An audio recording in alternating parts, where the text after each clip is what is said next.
What's up everyone and welcome back to the MMA Zone. Today, let's get started with the UFC wasn't up for having Aljamain Sterling get Nate Diaz pay-per-view points.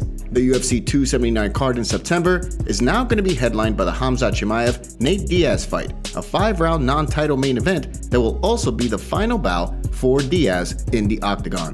Given that this will be Diaz's last fight for the UFC, as he's now finishing out his contract with this fight, it's sure to be a big-time pay-per-view, and many people feel that this pay-per-view will sell very well. A fight that was scheduled for that event was the bantamweight title fight between champion Aljamain Sterling and former champion TJ Dillashaw. Over the last few months, Sterling has been pretty vocal about putting himself in position to make himself a lot of money. While there's no indication from the UFC about this may have rubbed them the wrong way.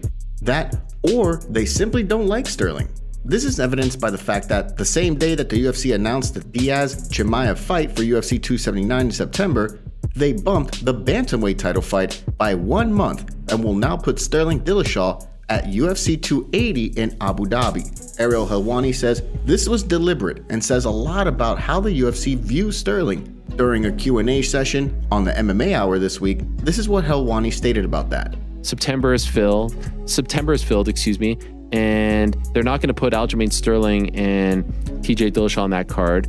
Number one, they don't love Aljo. He gets pay-per-view points. They ain't going to share that pie that they're paying a lot of money of that pie to Nate and then give Aljo some of those points. Given the fact that he's the champion, Sterling would have garnered some pay-per-view points. And with UFC 279 expected to generate a ton of revenue, the UFC didn't want Sterling to benefit from this, according to Helwani. What do you think? Do you agree or disagree with this? Jon Jones doesn't know when he'll be back in the Octagon. It's been 2.5 years since Jon Jones last fought in the UFC, and that fight was at light heavyweight. He has yet to make his long-awaited debut at heavyweight, where he's expected to take on the best guys right away, simply because he's Jon friggin' Jones, one of, if not the greatest light heavyweight champion in UFC history. While Jones was first thought to be fighting heavyweight champion Francis Ngannou last year, those plans fell through. At the moment, the thinking is that the UFC will pit former champion Stipe Miocic against Jones, seeing that both men hadn't fought in over a year and are considered the greatest in their weight class. Jones, for his part, did confirm that he's been in talks with the UFC over this. UFC President Dana White also stated that they've been trying to see what was going to happen with Francis Ngannou, who is recovering from serious knee surgery that he had earlier this year, on top of a looming contract negotiation with the Cameroon native. Still, this is what Jones stated when a fan on Twitter asked him when he'll be fighting Stipe. "I don't know, but I'm glad Dana came out and said something. I'm ready. I've been ready. Waiting on a date." Then, in another tweet, Jones answered another fan who asked why it's been taking a while for the UFC to confirm a date for the Stipe-Jones fight. This is what Bones stated. "Bro, I have no clue. I just keep hearing we are waiting to see what's going on between Stipe and Francis. Despite what's shown on social media, I get after it every day and know where I stand in line to the championships. #SpeedPass. It seems as though the big question mark in all of this is whether or not they're gonna make an interim title fight for this, given the uncertainty over Ngannou's timeline and status with the promotion. Still, what do you think? Do you feel that we will see Stipe versus Jones by the end of 2022? Or will it be an interim heavyweight title fight? And who do you think would win that fight? Beneil Dariush asks if Dustin Poirier rejected to fight him. At one point, Beneil Dariush was thought to be fighting for the chance to get a shot at the lightweight title. Things have changed over the last few months, and he's now recovered from an ankle injury he suffered back in February. He's set to take on the surging Mateusz Gamrot at UFC 280 on October 22. Dariush, however, thought he was going to get into the Octagon against Dustin Poirier. He actually called the UFC to book the two together. Of course, that's not the case. Dariush thought the two would be natural rivals, as both are top contenders at 155 pounds. This is what he stated during a recent interview with MMA Junkie about it.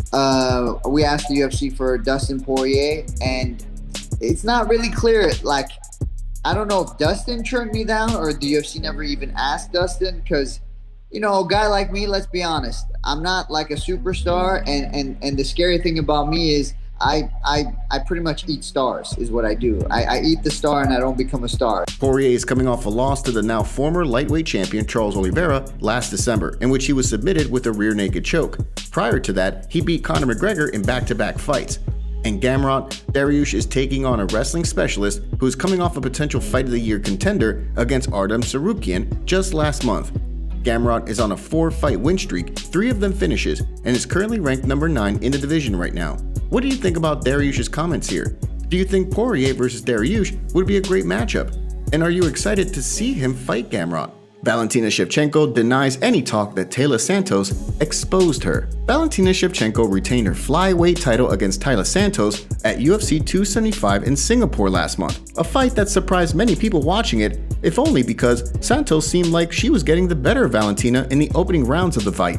But after 25 minutes, Valentina came out victorious, having dispatched Santos via decision and adjusting in the fight to retain her undisputed UFC women's flyweight title. However, some people have been saying that Santos was robbed and that Valentina should have lost that fight, or was exposed by Santos, including fighters like Macy Barber and others. Valentina refutes that point and says that she showed she could be challenged and overcome anything. While on the MMA Hour this week, Valentina told Ariel Helwani that this is what it's always been like for people who have talked crap about her in the past. This is what she stated exactly. I think that it's the same that it was before.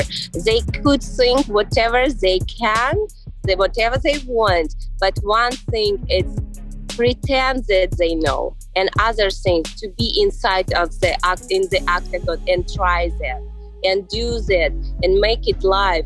Valentina did admit that Taila was a bit tougher than she thought, but attributed it to the fact that Santos was bigger after the weight cut and during their fight, which she believes might have given her an advantage in the grappling department. Valentina gave props to how strong Taila was and how challenging it was in order to prove that she could adapt and overcome. She also stated that she wasn't worried while she was grappling with Santos and was not close to tapping. Valentina also doesn't believe that the clash of heads in the middle of the fight affected Santos and that her constant barrage of strikes was truly what deflated Santos as the fight wore on. What do you think? Do you feel Santos should have won that fight, or do you agree with Valentina here?